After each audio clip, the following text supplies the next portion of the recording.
안녕하십니까. 부동산 읽어준 남자 부통령입니다. 오늘은 수도권 부동산의 어떤 문제점에 대해서 이야기해 볼까 합니다.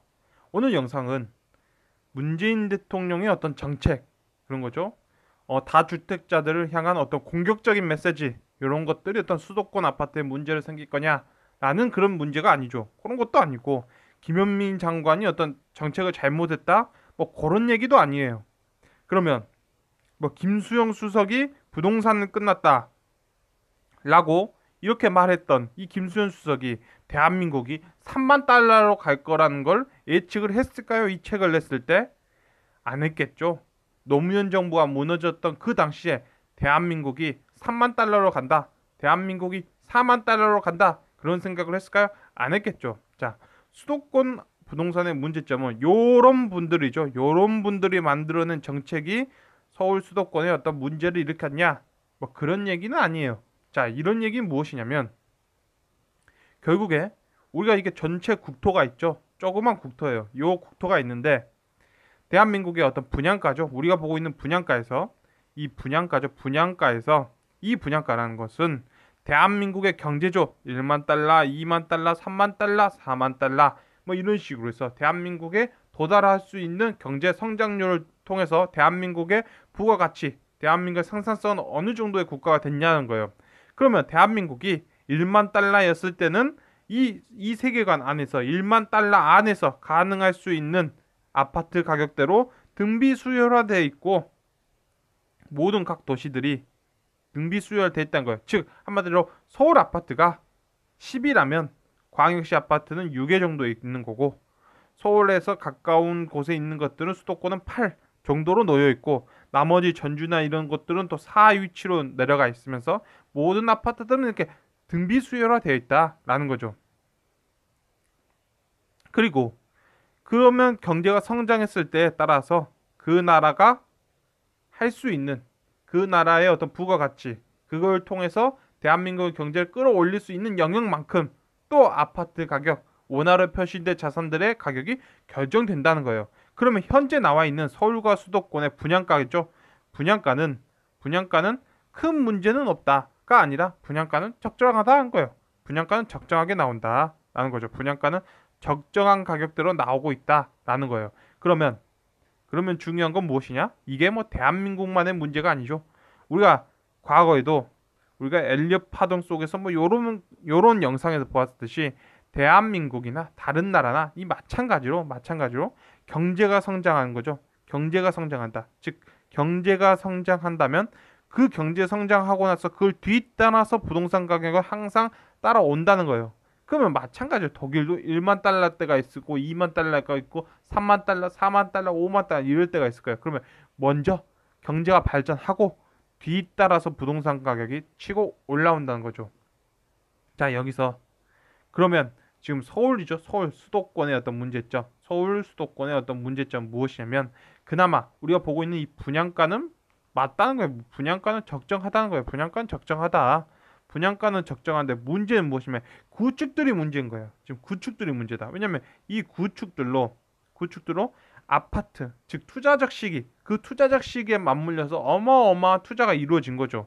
그래서 그런 구축들이 다른 그나마 그런 거죠. 다른 이런 식으로 해서 이렇게 갈라서 쳐서 본다면 그래도 그나마 지방으로 내려가면 내려갈수록 그나마 어떤 현실이냐면 지금에 분양하고 있는 새 아파트 있죠. 새 아파트의 가격들이죠. 새 아파트의 가격들이 있다면 그 아파트의 가격이 비싸고 그보다 가격이 좀 떨어진 아파트는 좀 더 그거죠. 좀 더 가격이 싸고 그런 거죠. 그런 위치에 있다는 거예요. 좀 더 가격이 싸다는 거예요. 좀 더. 즉 신규 분양한 아파트가 이렇게 있다. 그러면 그 옆에 있는 아파트는 좀 더 싸고 좀 더 오래된 아파트는 좀 더 싸고 라는 요런 형태로 가격대가 딱딱딱 나눠져 있다라는 게 어떤 그나마 우리 어떤 지방의 현실이란 거죠. 지방의 어떤 구축들의 현실이라면 지금 수도권의 문제죠. 수도권 특히 이제 서울의 문제거든요. 이 서울의 문제라면 요런 거예요. 서울은 이런 거죠. 여기에 분양한 아파트가 이렇게 있다는 거예요. 요 표에 따라서 모든 아파트 등비로 나와 있던 바로 이런 것들 그 비율대로 떨어져 있던 그 비율대로 있던 이 비율대로 나와 있는 분양가가 있다면 그보다 오래된 아파트는 이런 식으로 있어야 되는데 서울은 요런 식으로 있는 거죠. 이게 지방이죠. 이게 지방이라면, 지방의 어떤 구축들이라면 이게 바로 서울의 구축이에요. 그래서 이 구축들이 분양하는 아파트에 말해서 야, 너희가 나를 넘겨라라는 거예요. 서울은 지금 그런 거죠. 너희가 나를 넘기면 나는 맞다라는 거예요. 지금. 근데 현실은 무엇이냐면 요렇게 가는 게 요렇게 가는 게 과거에도 나오지 않았냐라고 한다면 과거에도 나온 거예요. 즉 구축들이 나를 넘겨서 이 분양하는 너희 아파트가 나를 넘겨라라는 거죠. 그럴 때가 언제였냐면 1만 달러였던 바로 요 시기죠. 1만 달러에서 치고 올라갔던 시기, 2만 달러 치고 올라갔던 요런 시기, 요런 봉우리를 만드는 시기 때마다 항상 나오던 패턴이란 거예요. 그러면 요렇게 넘길 수 있다는 거예요. 넘길 수 있다. 넘길 수 있는데 문제는 무엇이냐면 그것도 대한민국 경제가 받쳐줄 때 얘기예요. 받쳐줄 때. 문제는 그거죠. 2018년도, 2019년도부터 대한민국의 경제는 하방으로 내려오고 있었죠. 즉 3만 3천 달러에서 3만 1천 달러 그리고 지금 2020년 2만 9천 달러 또는 3만 달러 초 3만 이 정도까지로 떨어지고 있는 거죠. 이런 식으로 떨어지고 있다는 거예요. 즉 이 말은 무엇이냐면 어떤 투자적으로 보는 이 시기도 이제 끝이 나고 있다라고 보시면 되는 거예요. 아, 끝이 나고 있다. 그래서 과거의 패턴대로 따라가고 있는 거죠. 패턴대로.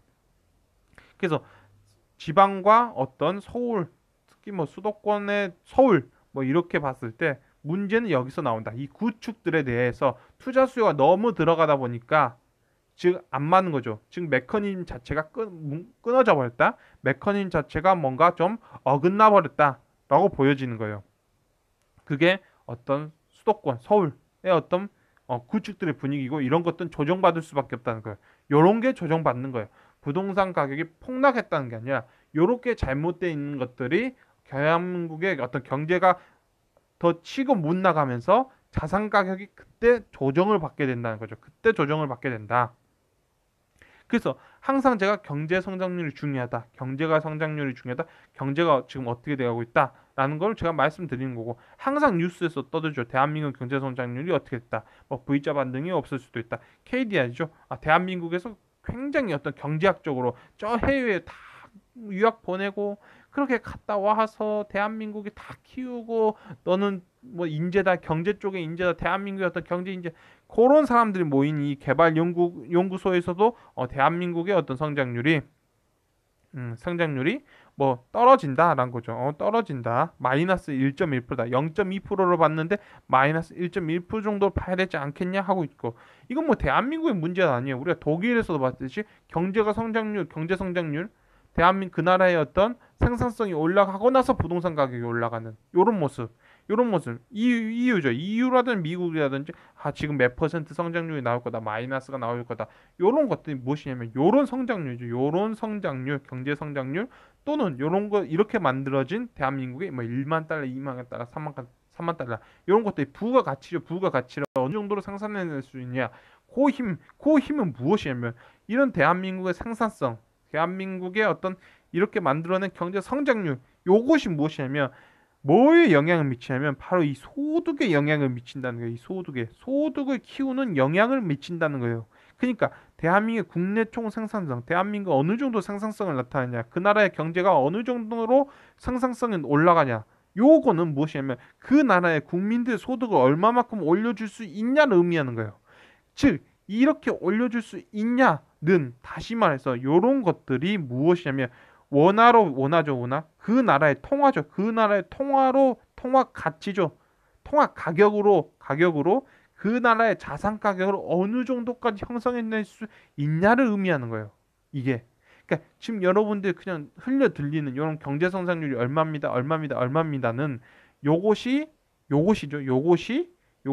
국민의 소득을 얼마만큼 자극시켜 줄 수 있냐. 그렇게 자극된 국민의 소득이 그 나라의 통화죠. 그 나라의 통화로 표시되는 그 자산 가치를 얼마만큼 끌어올릴 수 있냐를 의미하기 때문에 항상 뉴스에서 떠드는 거예요. 항상 뉴스에서 떠드는 거다. 고막 그렇게 중요하다는 거죠. 이런 것들이. 또 하나 이제 서울의 두 번째 같은 뭐 세 번째 같은 그런 건데 이 서울에 있는 어떤 많은 뭐 유튜버라든지 부동산 유튜버, 뭐 석가모니님이라든지 있을 거예요. 뭐 제파토님이라든지 막 그런 분들이 막 이제 그만두신 분도 있고, 뭐 나이트하우스님하고 뭐 부대남하고 막 싸우고 있고, 아니면 TV만 틀어도 어떤 서울의 어떤 부동산 전문가라든지 막 이런 분들이 있어. 근데 이런 분들 이제 특징 같은 거, 어떤 서울, 특히 어떤 서울을 중심으로 한 요 특징이 있냐면, 이 잘못된 버릇 같은 게 있어요. 요 잘못된 버릇은 무엇이냐면, 하도 서울 하다 보니까 이 전 세계가, 이 나라의 모든 것들이 서울에서 시작하고 서울에서 끝난다는 생각. 강남에서 시작해서 뭐 수도권으로 가고 요 앞만큼 보는 거죠. 요 앞만. 이 세상의 중심은 서울이다. 요 생각을 했어요. 근데 요 생각이 굉장히 잘못된 게 무엇이냐면, 서울 가격이 하락한다? 요 말이 대한민국의 전체 부동산의 하락을 의미하는 건 전혀 아니라는 거예요. 전혀 아니다. 왜냐면 왜냐면 우리가 이렇게 봐야 돼요. 무엇을 봐야 되냐면, 대한민국의 경제가 하락했을 당시에, 대한민국의 경제가 이렇게 하락했던 거죠. 2008년죠. 2008년에 하락했을 당시에 또 이명박 대통령이 있었다는 거예요. 이명박 대통령이 있었다. 그런데 수도권의 가격들이 이명박 대통령 때 안정을 찾았다라는 거예요. 그럼 이건 안정을 찾았다는 거는 그런 거예요. 이명박 대통령이 너무너무 정책을 잘해서 이게 안정을 찾았냐? 안정을 찾았냐?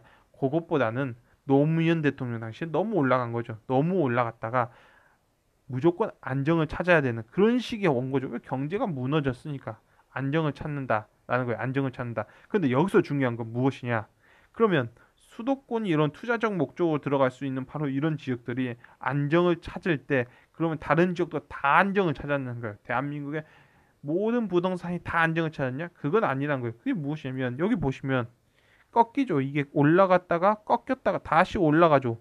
이건 뭐겠어요? 꺾였다가 다시 올라가고 있는 2010년도, 11년도, 12년도, 13년도 꺾였다가 다시 올라간 요거 있잖아요. 요거 있잖아요. 대한민국의 경제 성장. 요게 뭐냐는 거예요. 요게 어떻게 됐냐면, 이렇게 올라갔을 때 무엇이냐면, 요거를 올라가게 만드는 존재가 무엇이겠어요? 요게 바로 대한민국의 기업이라는 거예요. 기업이 대한민국의 경제를 성장시킨다는 거예요.